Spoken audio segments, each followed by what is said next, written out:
sisters and brothers of America. दोस्तों, मुझे आपको स्वामी विवेकानंद जी के दिमाग से जुड़े हुए कहानियां बताने की जरूरत नहीं, क्योंकि आप सभी जानते हैं कि वो कैसे कई सारी किताबों को सिर्फ एक बार पढ़ के उनको पेज नंबर के साथ याद किया करते थे। इसलिए आज हम उनके उसी दिमाग के ऐसे राज के बारे में बात करेंगे जो आपको कहीं और सुनने नहीं मिलेंगे। इसलिए मैं चाहता हूं कि आप इस वीडियो को पूरा देखें। तो स्वामी विवेकानंद कहते हैं कि वर्ल्ड के अलग अलग हिस्सों में या फिर संस्कृतियों में सुपर नेचुरल की बात की गई है, और वो कहते हैं कि मैंने इसे खुद पर्सनली देखा भी है। जैसे कि मैं ऐसे कई सारे लोगों से मिल चुका हूं जो हमारे मन को एक्यूरेटली पढ़ सकते हैं। और दोस्तों, मैं आपको बता दूं कि आज के टाइम में भी ऐसे कई सारे लोग हैं जो ऐसा कर सकते हैं, और ये सब हमें सुपर नेचुरल लगता है। लेकिन दोस्तों, ये सुपर नेचुरल तो है, लेकिन ये सुपर नेचुरल भी नेचुरल ही है।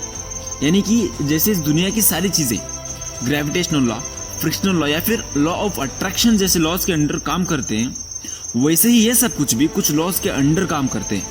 लेकिन इन लॉज को हम परफेक्टली नहीं समझ पा रहे, इसलिए ये सब हमें सुपर नेचुरल लगता है।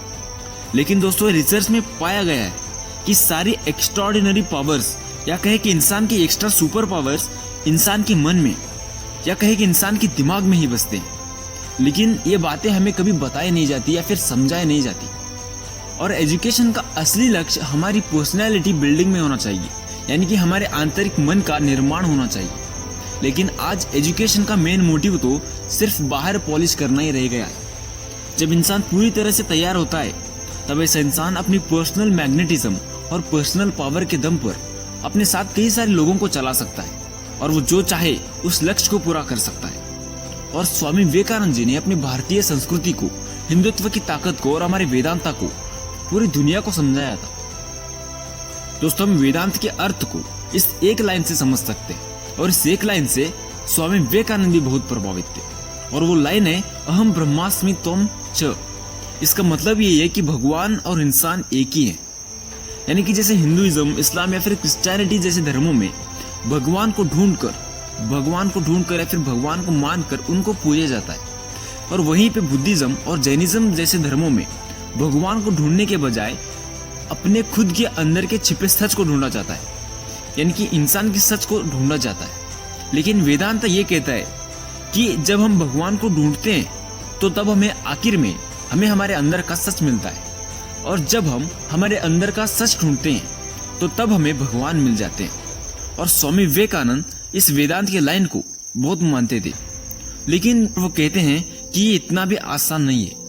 और स्वामी जी कहते हैं कि हमारे मन में अगर शिकायत, चिंतन, जलन जैसे विचार हैं, तो हमारे लिए अपने मन को शांत करना या फिर एक ही जगह पर फोकस करना या फिर कहे ध्यान करना असंभव काम है।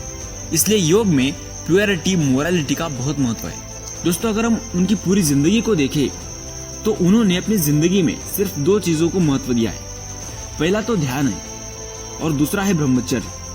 और स्वामी विवेकानंद ध्यान के महत्व को समझाते हुए कहते हैं कि अगर बचपन में ही मुझे किसी ने ध्यान के बारे में बताया होता, तो तब मैं सैकड़ों किताबें पढ़ने के बजाय सिर्फ ध्यान करता, क्योंकि ध्यान और ब्रह्मचर्य से दिमाग की फोकस पावर या एकाग्रता बढ़ती है, और फोकस्ड माइंड से किसी भी चीज को या फिर किसी भी काम को परफेक्टली किया जा सकता है। और ऐसा कई बार और कई सारे लोगों ने प्रूव कर दिया है, लेकिन हम इसके महत्व को नहीं समझ पा रहे। तो उम्मीद करता हूं कि आप इसके महत्व को थोड़ा बहुत तो समझ गए होंगे। तो मिलते हैं एक और ऐसे ही इंफॉर्मेटिव और मोटिवेशनल वीडियो के साथ। तब तक के लिए जय हिंद।